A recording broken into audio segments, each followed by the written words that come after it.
근데 왜 갑자기 지금 이 얘기를 하냐면 지금 육조 해능 스님 얘기를 하려고 해서 그래요. 그래서 선하다라고 하는 개념이 중국 철학에 원래 깔려 있었는데 나중에 이제 불교가 들어가면서 여기에 대승불교의 특징이 뭐냐면 시간이 오래 걸려서 그렇지 우리는 다 부처님이 언젠가는 될 거예요 라는 게 있어요. 그러니까 소승불교, 부파불교의 가장 큰 특징 중에 하나가 부파불교는 세 종류로 사람을 구분합니다. 부파불교를 세 종류로 구분해요. 상급은 그냥 수행을 하면 부처님이 될 수 있는 사람. 중급은 잘 인도받으면 되고 인도 안 받으면 그냥 꽝. 하급은 안 돼. 포기해. 넌 안 돼. 이게 사실 현실적으로 상당히 맞는 얘기예요. 맞는 얘기예요. 그러니까 예를 들어서 내가 뭐 한 170밖에 안 돼. 키가 한 170밖에 안 돼. 라고 했는데 육상 선수가 되려고 해. 그러면 100m 달리기, 뭐 마라톤이나 이런 거는 될 수 있어요. 170도 충분히 가능합니다. 그건 지구력 싸움이니까. 근데 100m 달리기를 170 갖고는 절대 안 됩니다. 미안한 얘기인데. 제가 늘상 하는 얘기거든요. 김병만이 하루 20시간씩 훈련해도 우사인 볼트 못 이겨요. 그건 안 돼. 그건 안 돼. 네, 노력으로 할 수 있는 게 아니야. 한국 축구팀이 근성이 아무리 좋아도 브라질 못 이겨요. 독일 못 이겨요. 그건 근성의 문제가 아니야. 그건 근성의 문제가 아니야. 그래서 되는 게 있고 안 되는 게 있어요. 그래서 우리 속담에도 그런 거 있잖아요. 10번 치고 안 넘어가는 나무 없다. 라고 하지만 못 올라갈 나무는 쳐다보지 마라. 그게 동시에 있는 거예요. 해보면 근성이나 노력 갖고 따라갈 수 있는 분야도 있고 어떤 거는 안 돼. 저거는. 예전에 그 밤로스 몰라요? 그 그림 그리면서 이렇게 대충 슬슬 그리면 참 쉽죠? 네가 쉽지. 네가. 사람들이 다 그런 식으로 반응을 보였잖아. 그건 네가 쉽지. 우리가 쓱쓱쓱 그린다고 그게 될 것 같아? 유화가? 뭔 택도 없는 소리. 그런 거 똑같은 거예요. 똑같은 거예요. 그래서 하는 안 될 거는 아예 안 되고 상급은 굳이 노력 안 해. 그러니까 애들도 마찬가지예요. 여러분이 자녀분 낳아가지고 공부시킨다고 학원 같은 데 보내고 뭐 과외시키고 다 해봐. 진짜 머리 좋은 애는 굳이 안 댕겨도 돼. 지가 알아서 한대. 엄마 알아서 할 테니까 잔소리하지 마. 이래도 다 해. 돈 들이면 티가 나는 애. 여기 중급. 그거는 부모가 어떻게 하느냐에 따라서 그러니까 헬리콥터 맘이라고 하는 게 이렇게 틀어줬을 때 애가 이렇게 발전력이 달라져. 대부분은 여기에 속해 있어요. 여기에 속한 애는 아주 희소한 거고 그리고 이쯤 내려가면 돈으로도 안 돼. 너는 차라리 내가 그 돈으로 건물을 하나 사주는 게 낫겠다. 그걸 모아서 내가 집을 한 칸 사주마. 이게 낫지. 뭐 학원이든 뭐 과외든 아무리 해도 학원 선생님의 자괴감을 이끌어내. 초탈자. 그래서 이 말도 맞는 거예요. 이 말도 맞는 거예요. 그래서 인도는 이렇게 상금으로 구분을 했어. 인도의 부파불교, 그걸 소승불교라고 하는데 소승불교는 그렇게 했어요. 근데 대승불교에서는 뭐라 그러냐면 이거는 인간 차별이다. 인간의 본질적인 데서 보면 시간이 오래 걸리느냐 늦게 걸리느냐의 차이는 있을지 모르지만 결국 다 많은 시간이 되면 붓다가 될 수 있다. 우리는 완전성이 될 수 있다라고 얘기를 하는 거예요. 그걸 열애장사상이라고 합니다. 대승불교는 거기까지 얘기해요. 그리고 인도에서 이게 가능한 이유는 뭐냐면 인도 사람들은 윤회한다고 생각해서 그래요. 그러니까 지금 당장 김병만이 우사인 볼트를 이길 수는 없어. 금생에는 안 돼. 누가 봐도. 금생에는 안 돼. 걔는 잠을 안 자고 24시간 해도 안 돼. 짧은 걸 어떻게 해? 그건 방법이 없어. 그건 방법이. 하지만 다음 생 하다 보면 언젠가는 이길 수도 있어. 이게 가능한 거예요. 이게 가능한 거예요. 근데 중국 사람들은 그렇게 윤회론이 인도 거잖아요. 그러니까 금생 안에 끝내야 된다라고 생각을 하는 거예요. 금생 안에. 그래서 이거를 뭐 다음 생 어쩌고 저쩌고 할 필요가 없고 이거를 열애장이라고 생각하지 않고 불성이라고 생각하는 거예요. 그리고 이 성이라고 하는 거는 항상한 단어입니다. 그래서 어떻게 되는 거냐면 봐봐. 내가 내가 예를 들어서 그냥 저라고 생각을 해보세요. 제가 일곱 뒤에 윤회를 하면서 일곱 뒤에 내가 깨달음을 얻어. 그래서 나는 붓다가 돼. 그 완전성이라고 하는 것은, 붓다의 완전성이라고 하는 것은, 그것은 지금도 존재하고 있어야 돼. 라는 얘기를 해요. 그게 불성이에요. 불성. 그러니까 무슨 얘기냐면, 내가 만약에 예를 들어서, 자, 붓다라고 하지 말고, 이거를 완전이나 무한이라고 생각을 해봐요. 그러면 내가 일곱 뒤에 아주 영원한 시간, 이걸 100억 년이라고 칩시다. 100억 년 뒤에 내가 완전해진다면 나는 지금 불완전 상황으로 있다라고 생각하지만 실제로는 완전해야 돼. 그래야만 나는 이렇게 100억 년이 흘러도 완전해진대. 분위기가 거지 같은데? 한 단계씩 해볼게. 한 단계씩. 어려운 거 아니에요? 자, 봐봐. 내가 100억 년 뒤에 내가 완전성이 될 수 있어. 여기서 완전성의 다른 이름이 붓다야.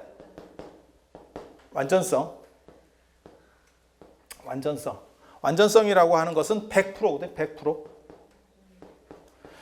이게 대승불교에서 기본 전제 중 하나다.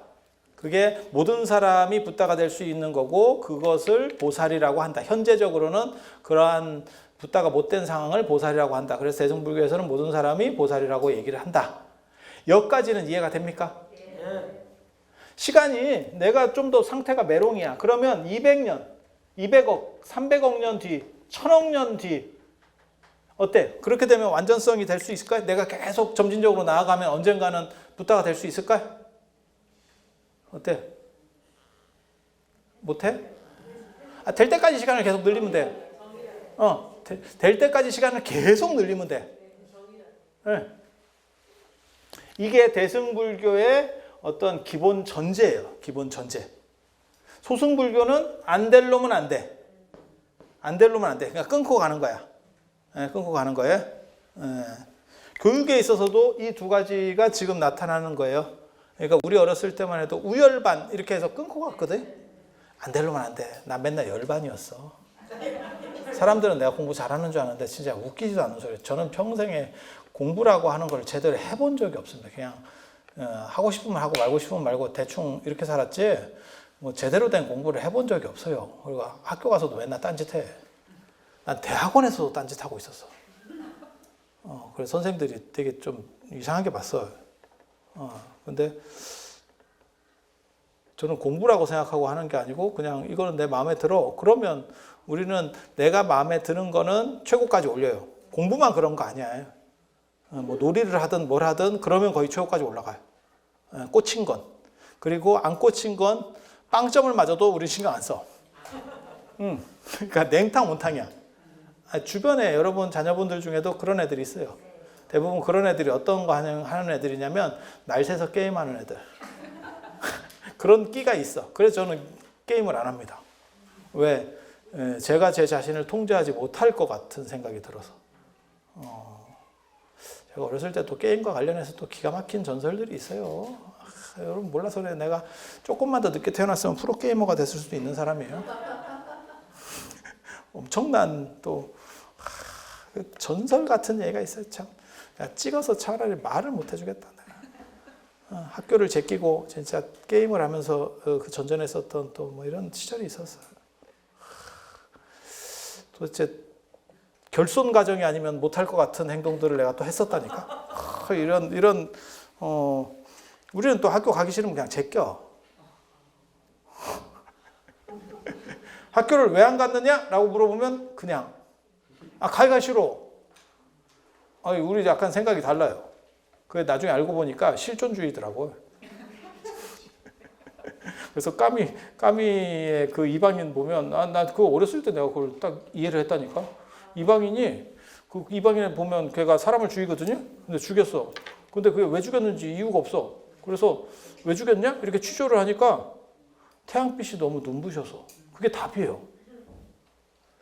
근데 그런 비슷한 게 하정우 영화에서도 그게 있더라고. 하정우에서 제가 그냥 죽였어요. 이렇게 읽으면서 얘기하더라고. 그래서 야, 저런 거 실존주의인데? 그러니까 사람은 정확한 이유가 있어야 행동한다고 생각하지만 실제로는 이유 없이 행동할 때도 많이 있어요. 그리고 그냥 싫은 거야. 왜 싫어? 그냥 이유를 붙인다고 생각하지 마. 어떤 때는 그냥 싫은 거예요. 왜 저 사람이 왜 싫어? 예를 들어서 뭐 맞선을 봤어. 그러면 엄마가 예를 들어서 야, 너 걔 괜찮은데 왜 싫어? 그냥 싫어. 왠지 잘 모르겠어. 그냥 싫어. 이런 경우도 많이 있어요. 강요하는 것 같은데. 그래서 대승불교에서는 아무튼 시간만 많이 주면 이게 가능하다고 생각하고 그렇게 가능자를 보살이라고 합니다. 그래서 보살은 다 그렇게 하는 사람이에요. 아유 참 찍고 있는데 산만하게 이런 걸 또 갖다 주네. 굳이 안 갖다 줘도 될 건데. 아유 좋아요. 흐름 끊는 아주 기가 막힌 뭔가.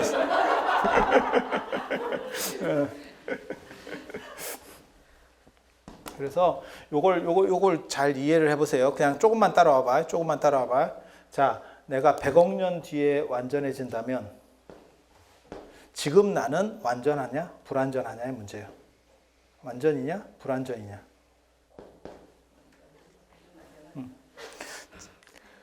이게 저 중학교 때 수학에 나오는 얘기예요. 무한의 부분은 무한이다.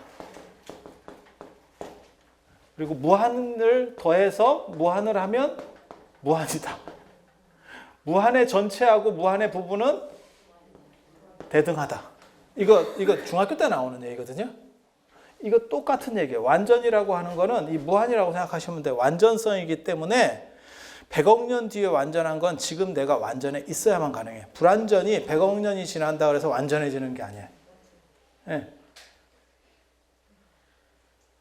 그러니까 내가 지금 무한이 아니면 100억 년 뒤에 나는 무한이 될 수 없어. 유한은 아무리 많이 더해져도 무한의 가치로 상승할 수 없기 때문에 이게 나중에 이제 화엄에서는 세계관으로 나오거든요. 이게 이해가 됩니까? 이거 안 되면 더 이상 진도를 못 나가요.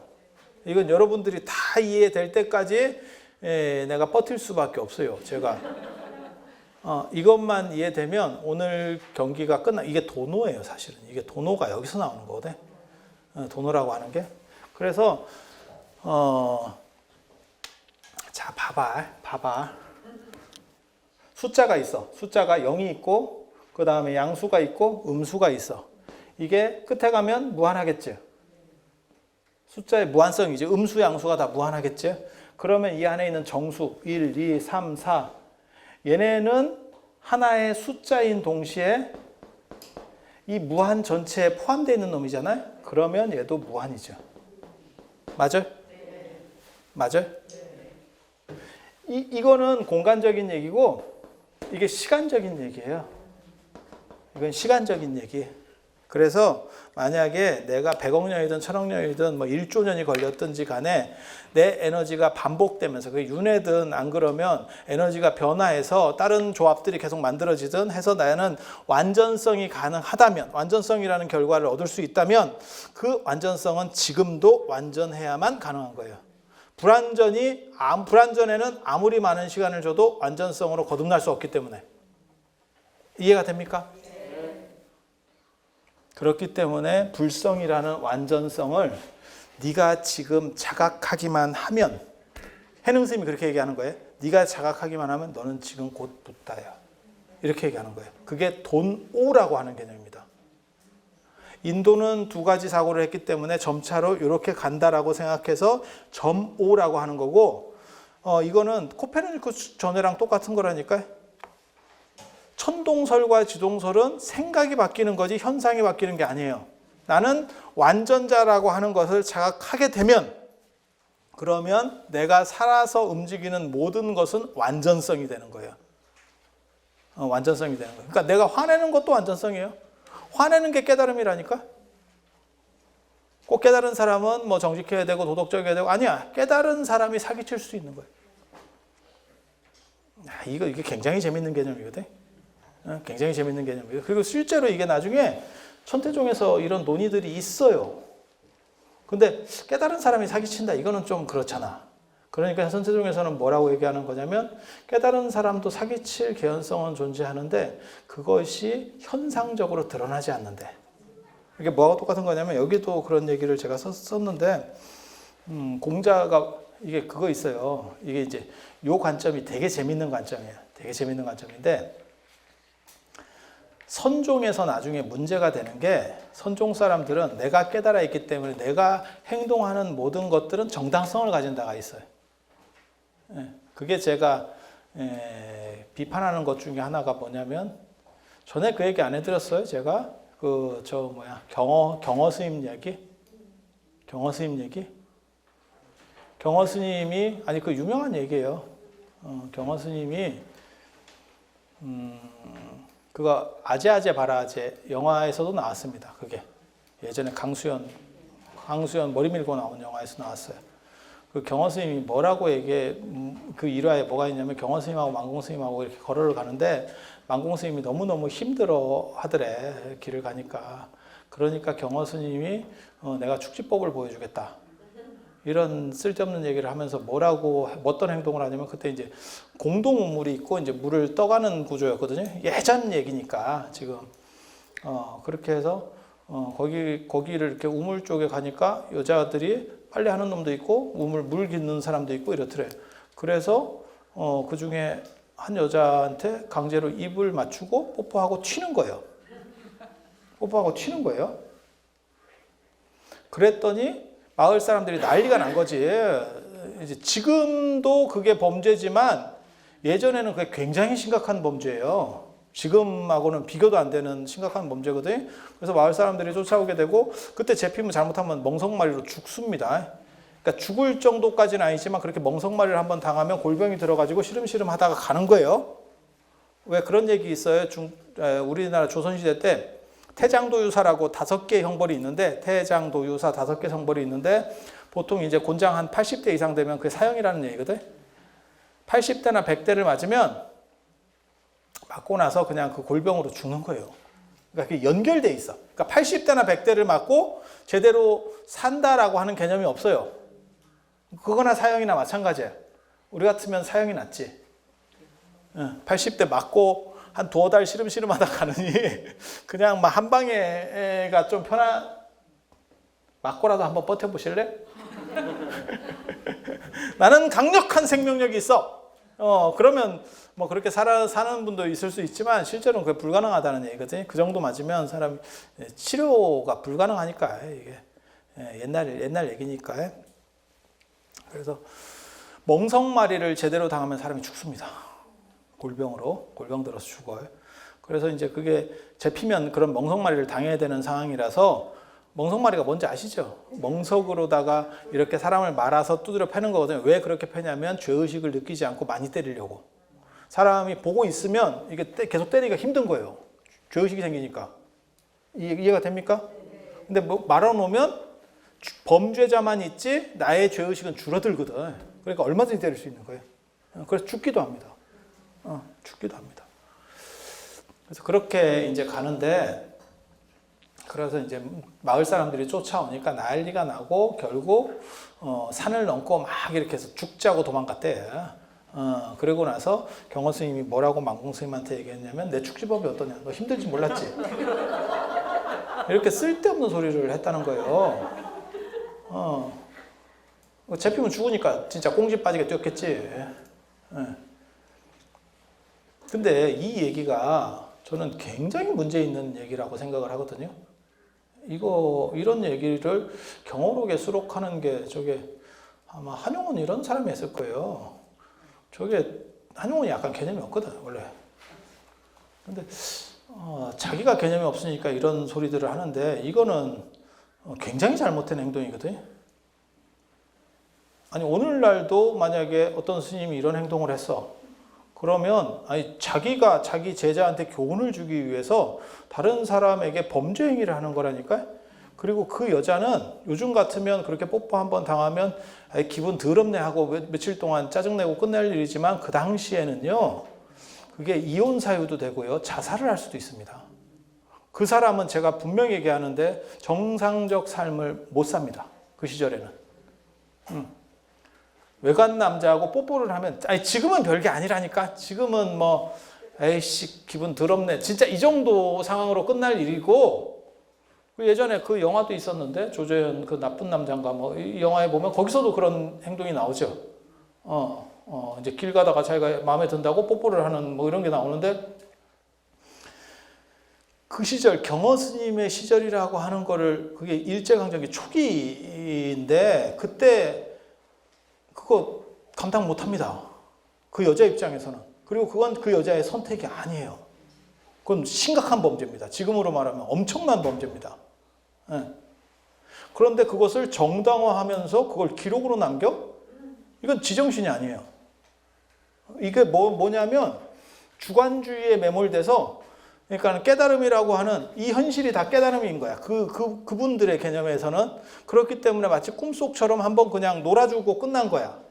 근데 실제로는 그렇지 않은 거지. 저 당한 사람 입장에서는. 당한 사람 입장에서는. 그래서 이게 이제 선불교가 나중에 굉장히 비판받는 이유 중에 하나거든요. 굉장히 비판받는 이유예요.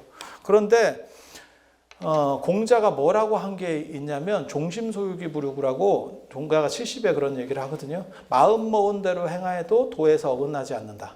그러니까 나는 그냥 자유롭게 하는 거야. 내가 하고 싶은 대로 다 하는 거야. 하지만 그런 원칙에서, 기본 윤리 도덕에서 벗어나지 않는다. 부처님도 그런 얘기가 있습니다. 불시율행이라고, 부처님께서 행하시는 것이 곧 율이지 부처님은 율을 지키려고 한 게 아니래요. 그런 말은 굉장히 재밌거든요. 그러니까는 도덕과 현실이 유리되지 않는다라고 하는 거예요. 그러니까 깨달음이 두 종류가 있는 거야. 도덕과 현실이 유리되는 깨달음이 있고, 현실과 도덕이 이게 이율배반적인 게 있고, 하나는 일치되는 게 있는 거예요. 이게 정당한 깨달음입니다. 이렇게 되면 누구한테는 뭐 원효나 이런 거 다 마찬가지예요. 그게 저 개념을 쟤네들이 이해를 못해서 그래요. 그런 식으로 내가 하면 불륜, 남이 하면 로맨스, 아니 내가 하면 로맨스죠. 그런 식으로 가면 한도 끝도 없는 거예요, 이 세상에. 야, 씨, 그렇게 하면 이 세상에 단죄하고 범죄라는 게 존재할 수 있냐? 다 사연을 들어보면 다 구구절절하지? 장발장 같이 아는 놈이 몇이나 되겠냐? 우리가 이해를 못해서 그런 거지. 그래서 그런 거는 굉장히 안 좋은 행동이에요. 그리고 그것 때문에 사실은 그런 행동들 때문에 욕을 바가지로 먹으면서 선불교가 나중에 성리학이나 이런 쪽에 신유학에 밀리게 되는 이유 중에 하나도 그거거든요. 그런데 천태종에서는 뭐라 그러냐면, 그러니까 부처님에게도 악은 있지만 그 악이 드러나지 않는데, 그러니까 뭐냐면 악이 작동하지 않는다는 거예요. 그냥 자기가 하고 싶은 대로 다 해도 악이 안 드러나는 거야. 그러니까는 아까 공자 얘기식으로 하면 내가 그냥 하고 싶은 대로 해도 도덕이나 윤리로부터 벗어나는 건 없어. 그러니까 내가 그걸 지키기 위해서 나는 이렇게 해야 되겠다, 이렇게 생각하는 게 아니고, 우리도 마찬가지죠. 뭐 생각하시면 되냐면, 우리가 그냥 대한민국에서 이렇게 사는데 법을 지키려는 생각 별로 없어요. 그냥 정상적으로 살면 법을 지키고 있는 거지. 우리가 법을 지켜야겠다. 자, 나는 이게 준법의식이 투철하다. 이렇게 사는 사람 별로 없거든. 그냥 정상적으로 크게 이상한 짓 안 하면 도덕적으로 잘 사는 거예요. 도덕적으로 잘 사는 거예요. 그래서 그 정도 생각하시면 돼요. 그래서 부처님에게도 악은 있지만 그 악이 드러나지 않는데, 현현하지 않는다는 거예요. 이렇게 작동하지 않는다. 작동하지 않는다. 우리도 마찬가지예요. 우리에게도 살인자의 요소는 존재한다니까. 사람을 죽일 수 있는 요소가 있어. 아니 내가 욱해가지고 진짜 막 못 참고 이래갖고 사람을 죽일 수도 있잖아. 아니 그냥 가정이에요. 하지만 정상적인 사람이면 그 살인자의 요소는 드러나지 않지. 죽을 때까지. 사람을 죽이지 않잖아. 못 죽이는 건 아니잖아. 우리가 진짜 마음 먹고 사이코패스 같이 하면 우리도 할 수 있어. 할 수 있어. 이렇게. 그렇지만 그렇게 안 하잖아. 그러니까 그것은 살인자의 요소는 살인자에게만 있는 게 아니고 우리에게도 존재하는 거죠. 하지만 우리는 그것이 현현하지 않기 때문에, 드러나지 않기 때문에 우리는 살인자가 안 되는 거예요. 안 되는 거예요. 부처님도 마찬가지예요. 이런 요소는 존재하지만 이런 것들이 이 어른한테는 드러나지 않는 거야. 그래서 원효나 경허 스님 같은 경우에 대해서 이제 평가를, 원효, 경허, 한용운 이런 분들에 대해서 약간 생각을 다시 해봐야 될 부분들이 존재하는 거예요. 저는 그래서